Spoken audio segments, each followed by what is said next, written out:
जय हिंद दोस्तों, कैसे हैं? आई होप आप लोग बहुत बढ़िया और जबरदस्त होंगे। आपके ही क्लासेस रतन क्लासेस में का स्वागत है। इस वीडियो में मैं आप लोगों को ले आया हूं डिजेबिलिटी से प्रश्न जो बार बार कंपटीशन एग्जाम में और बोर्ड में भी पूछा जाता है। इस वीडियो में डिजेबिलिटी प्रश्न का पार्ट 2 लेकर आया हूं। तो यदि हम पहला प्रश्न की बात करें, बहुत ही बढ़िया प्रश्न है।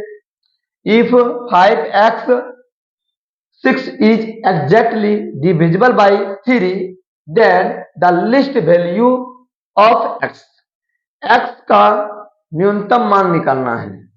और यहां दे रखा है 5x 6 जो है वो 3 से डिविजिबल है। इसका मतलब यही होगा कि 5x 6 जो है वो 3 से डिविजिबल है। इसका मतलब है इनका डिजिट का सम जो होगा वो 3 से डिविजिबल भी होगा। इनके जो नंबर होते हैं, इनके नंबर के डिजिट का जो सम होगा वो भी 3 से डिविजिबल होगा। यदि ये नंबर 3 से डिविजिबल है, इसका मतलब है कि ए नंबर का जो डिजिट का सम जो होगा वो 3 से भी डिविजिबल होगा। तो क्या करते हैं, 5 से कितना हो गया 11, 11 प्लस एक्स जो होगा वो 3 से डिविजिबल होगा। इसका मतलब है कि x में कौन सा मान रखें, x में कौन सा मान रखें जो 3 से पूरा पूरी कट जाए। तो इनमें से ऑप्शन लेकर बना लेते हैं ताकि बढ़िया रहे। यदि हम ऑप्शन ए की बात करें, यदि x में 0 रखेंगे तो 11 प्राप्त होगा, और 11 जो है वो 3 से डिविजिबल नहीं है। तो ऑप्शन ये हो ही नहीं सकता। यदि हम ऑप्शन बी की बात करें तो ऑप्शन बी का मान कितना दिया 1। यदि x में 1 रखेंगे तो इसका मतलब है कि 3 से डिविजिबल हो सकता है। क्यों? क्योंकि पहले 11 था, 11 था, x का मान 1 रख दिया, अब हो गया 12, 12 जो है वो 3 से डिविजिबल हो जाएगा। इसका मतलब इसका चांसेस हो सकता है, ये हो सकता है। इसको भी चेक कर लेते हैं। यदि x में हम 2 रखते हैं तो कितना जाता है 13, 13 जो है वो 3 से डिविजिबल नहीं है। यदि x में 3 रख देते हैं तो कितना था 14, 14 जो है वो 3 से डिविजिबल है? नहीं, डिविजिबल नहीं है।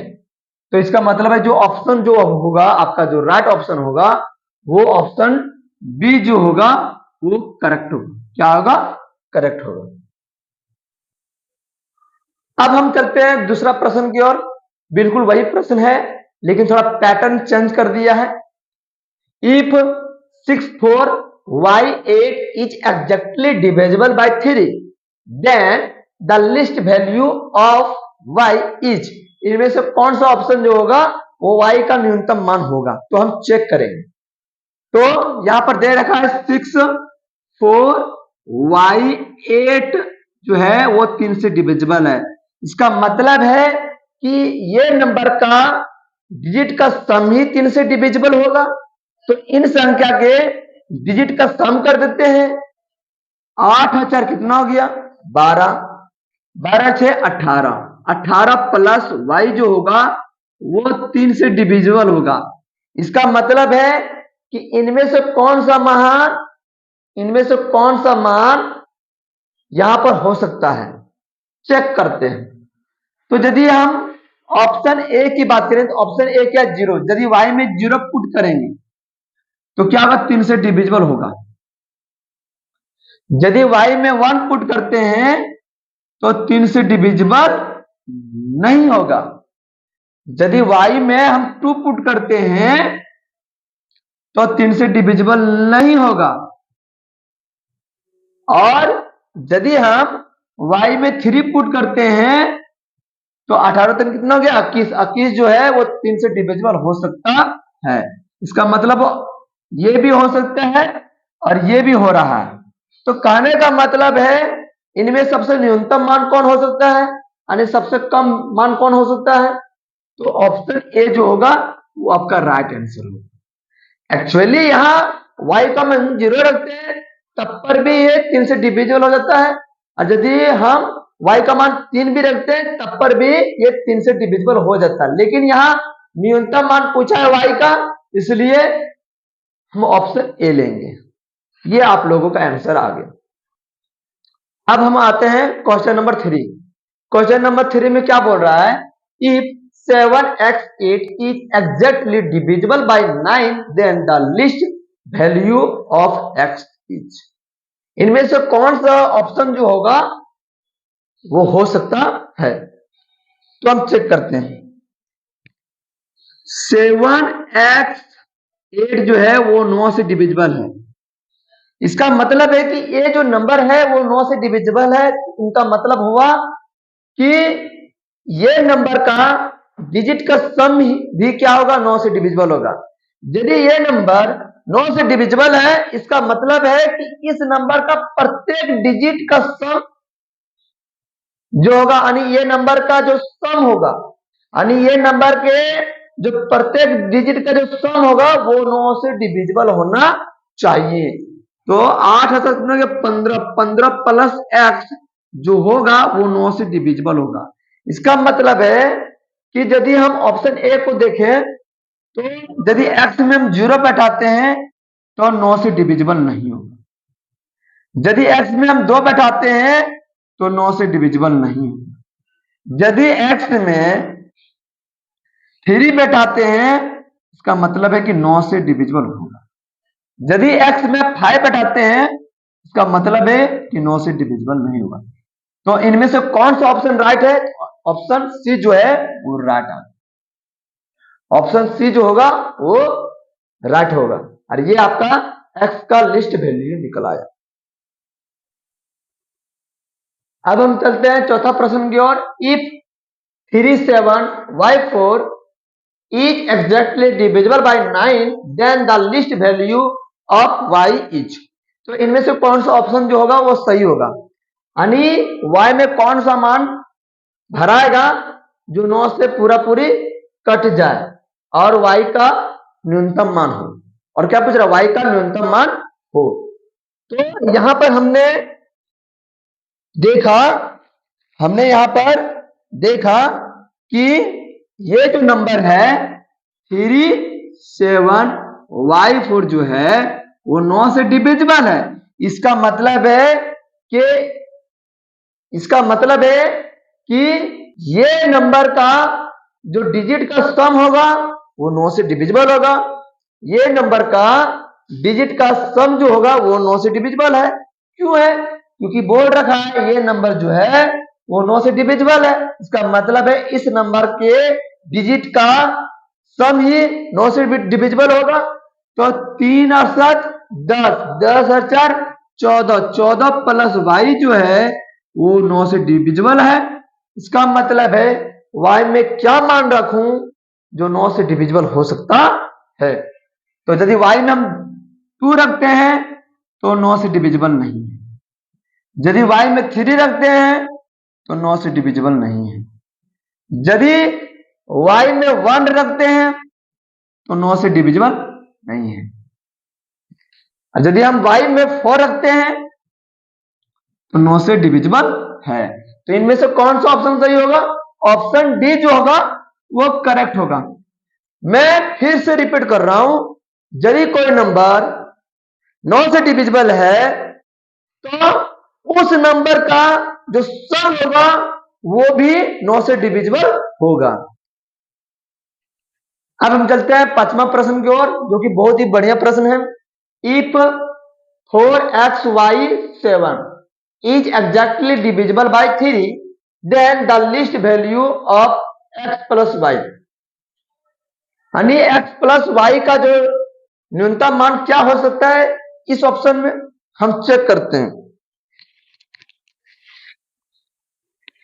यहां पे बोल रहा है 4xy7 जो है वो 3 से डिविजिबल है। इसका मतलब है इस नंबर का जो डिजिट का सम जो होगा वो 3 से डिविजिबल होना चाहिए, क्योंकि यहां ऑलरेडी बोल रखा है ये नंबर जो है वो 3 से डिविजिबल है। इसका मतलब है कि इस नंबर का जो सम होगा, यानी इस नंबर का प्रत्येक डिजिट का जो सम होगा वो 3 से डिविजिबल होना चाहिए।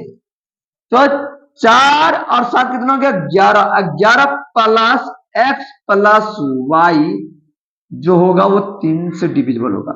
इसका मतलब है कि ये जो ऑप्शन दे रखा है ये x प्लस वाई का मान दे रखा है, x प्लस वाई का मान दे रखा है। तो यदि हम x प्लस वाई में 1 का मान रखते हैं इसका मतलब है कि 3 से डिविजिबल हो सकता है। यदि हम x प्लस वाई में 4 रखते हैं तो 3 से डिविजिबल हो सकता है।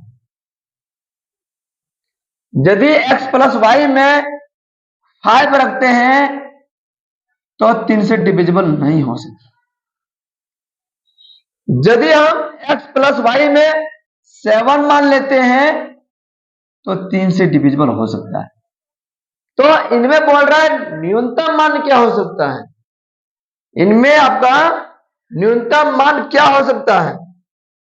तो जो न्यूनतम मान होगा इनमें न्यूनतम मान क्या दिखाई दे रहा है, न्यूनतम मान कौन सा नंबर दिखाई दे रहा है, 7 दिखाई दे रहा है कि 4 दिखाई दे रहा है कि 1 दिखाई दे रहा है, 1 ही दिखाई दे रहा है ना। तो जो ऑप्शन होगा वो ए जो होगा वो करेक्ट ऑप्शन होगा। ऐसे ऐसे जो प्रश्न होते हैं वो बहुत सारे बच्चों के लिए समस्या खड़ा करता है। तो समस्या खड़ा ना हो इसलिए मैं पार्ट 2 लेकर आया हूं ताकि सारे बच्चों का जो डाउट होगा वो खत्म हो जाएगा। अब हम चलते हैं क्वेश्चन नंबर 6, बहुत ही बढ़िया प्रश्न है। बोल रहा है if x7 y5 is exactly divisible by 3 then the least value of x plus y। इसका मतलब है इनमें से कौन सा ऑप्शन जो होगा, इनमें से कौन सा ऑप्शन जो होगा वो पूरा पूरे 3 से डिविजिबल हो जाएगा। तो यहां पर बोल रखा है, क्या बोल रखा है, x7 y5 इज 3 से डिविजिबल है। x7 y5 जो है वो 3 से डिविजिबल है। इसका मतलब ए नंबर जो है वो 3 से डिविजिबल है। इसका मतलब हुआ कि इस नंबर के प्रत्येक डिजिट का सम जो होगा वो 3 से डिविजिबल होना चाहिए। तो 7 5 कितना के 12, 12 प्लस एक्स प्लस वाई जो होगा वो 3 से डिविजिबल होगा। इसका मतलब है कि इनमें से कौन सा ऑप्शन यहां बैठेगा जो पूरा पूरी 3 से डिविजिबल होगा और न्यूनतम मान भी होना चाहिए। तो यदि हम x प्लस वाई में यदि हम 6 बैठाते हैं तो क्या ये 3 से डिविजिबल होगा, 12 से 18, 18 जो होगा वो 3 से डिविजिबल होगा। तो ये ऑप्शन ए को हम चेक कर लिया। अब ऑप्शन बी को भी हम चेक करते हैं। x प्लस वाई में यदि हम 0 रखते हैं तो कितना आता है, 12 आता है। 12 जो होगा वो 3 से डिविजिबल होगा। क्या होगा, 3 से डिविजिबल होगा। यदि हम x प्लस वाई में यदि हम 4 रखते हैं इसका मतलब है कि 12 से कितना 16 जो होगा वो 3 से डिविजिबल नहीं होगा। यदि हम x प्लस वाई में 3 का मान रखते हैं तो 15 होता है और 15 जो होगा वो 3 से डिविजिबल होगा। इसका मतलब है यहां पर हमें 6 भी दिखाई दे रहा है, 0 भी दिखाई दे रहा है और 3 भी दिखाई दे रहा है। तो इनमें से कौन सा ऑप्शन जो होगा वो सही होगा। तो मेरा कहने का मतलब है यहां बोल रहा है x प्लस वाई का लिस्ट वैल्यू पूछ रहा है। तो हम क्या करेंगे, हम क्या करेंगे कि जो इसमें जो राइट ऑप्शन होगा वो डी होगा। अब कहना है कि सर ये डी क्यों होगा, डी इसलिए होगा क्योंकि x प्लस वाई जो होगा वो 0 हम ले ही नहीं सकते। x प्लस वाई का जो सम होगा वो 0 ले ही नहीं सकते हैं। रह जाता है 6 और 3। तो बताइए 3 इनमें से सबसे छोटा कौन है, तो इनमें से जो सबसे छोटा है वो 3 छोटा होगा कि नहीं। तो ऑप्शन डी जो होगा वो करेक्ट होगा। अब हम चलते हैं 7 प्रश्न की ओर जो कि बहुत ही बढ़िया प्रश्न है और ऐसा प्रश्न बार बार हमें कंपटीशन एग्जाम में देखने को मिलता है। तो इस प्रश्न को भी हम कैसे सोल्व करते हैं, बहुत ही बेसिक कॉन्सेप्ट के साथ भी सोल्व करेंगे इस प्रश्न को। बोल रहा है if x4 y5 z is exactly divisible by 9 then list value of x plus Y plus z is. Option A दे रखा 3, ऑप्शन बी दे रखा 6, ऑप्शन सी दे रखा है 9 और ऑप्शन डी दे रखा है 0। तो इनमें से कौन सा ऑप्शन जो होगा वो हो सकता है, तो हम चेक करते हैं। एक्स 4 वाई 5 जेड जो है वो 9 से डिविजिबल है। इसका मतलब है कि यदि ये नंबर 9 से डिविजिबल है तो इस नंबर के प्रत्येक डिजिट का सम भी 9 से डिविजिबल होना चाहिए।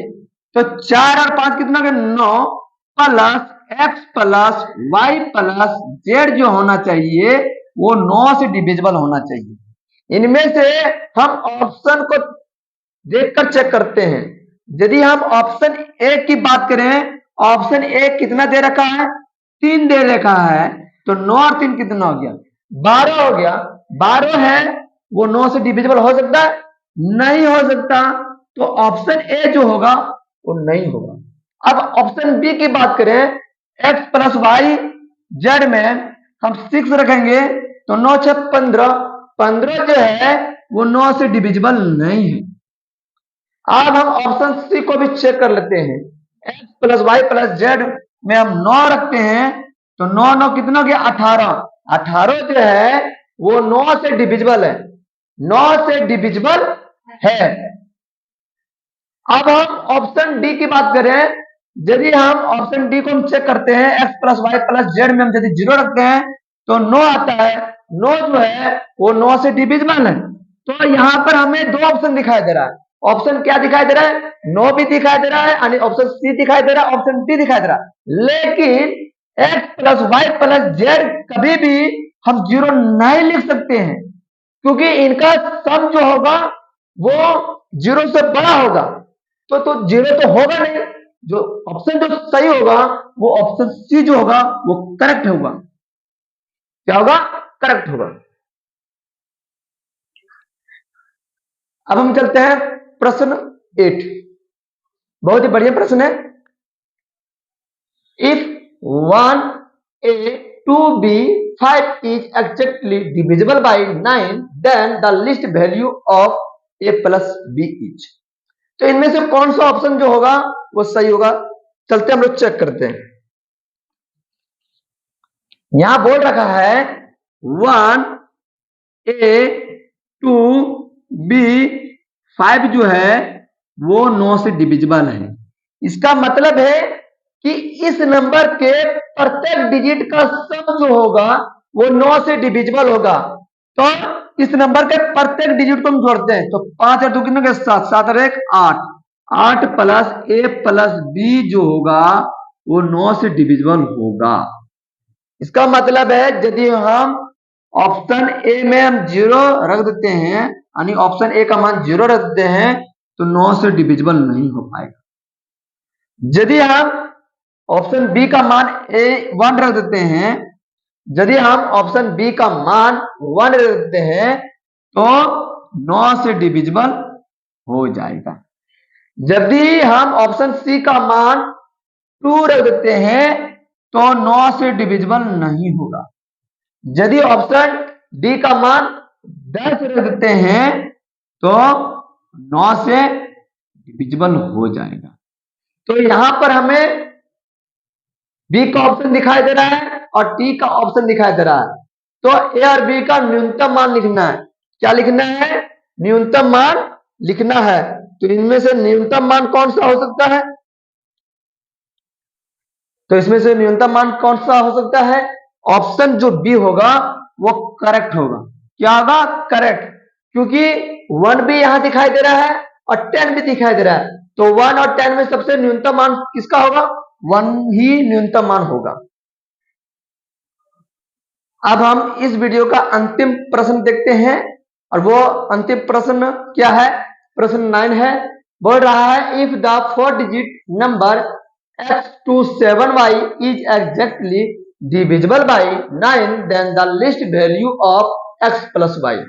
इनमें से कौन सा ऑप्शन जो होगा वो सही होगा, आइए हम लोग चेक करते हैं। यहां पर दे रखा है 4 डिजिट वाला नंबर, और वो क्या है 4 डिजिट वाला नंबर x27y जो है वो 9 से डिविजिबल है। इसका मतलब है इस नंबर का प्रत्येक डिजिट का जो सम होगा, इस नंबर का प्रत्येक डिजिट का जो सम होगा वो 9 से डिविजिबल होना चाहिए। तो 2 और 7 कितना हो गया 9 प्लस एक्स प्लस वाई जो होगा वो 9 से डिविजिबल होगा। यदि हम ऑप्शन ए की बात करें तो ऑप्शन ए में क्या दे रहेगा 0, तो एक्स प्लस वाई में यदि हम 0 बैठाएंगे तो ये 9 से डिविजिबल होगा।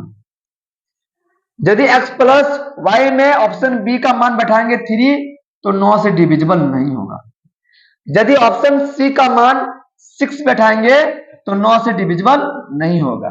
यदि यदि ऑप्शन डी का मान 9 बैठाएंगे तो 9 से डिविजिबल होगा।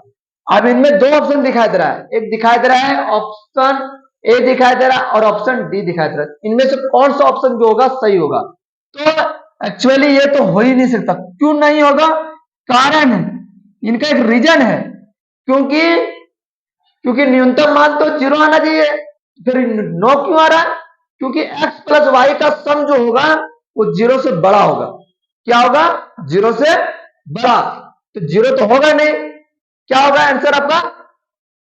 9 हो सकता है। क्या होगा? 9। और 9 किस ऑप्शन में? ऑप्शन डी में दिखाई दे रहा है। ऑप्शन डी में क्या दिखाई दे रहा है? 9। तो ये आपका आंसर आ गया। तो वीडियो यही समाप्त होता है दोस्तों। यदि वीडियो पसंद आया है तो लाइक कर दीजिएगा, सीख गए होंगे सब्सक्राइब कर दीजिएगा। फिर मैं इसी का पार्ट 3 लेकर आऊंगा। तब तक आप लोग घरों में बढ़िया से पढ़े। जय हिंद, जय भारत, जय झारखंड।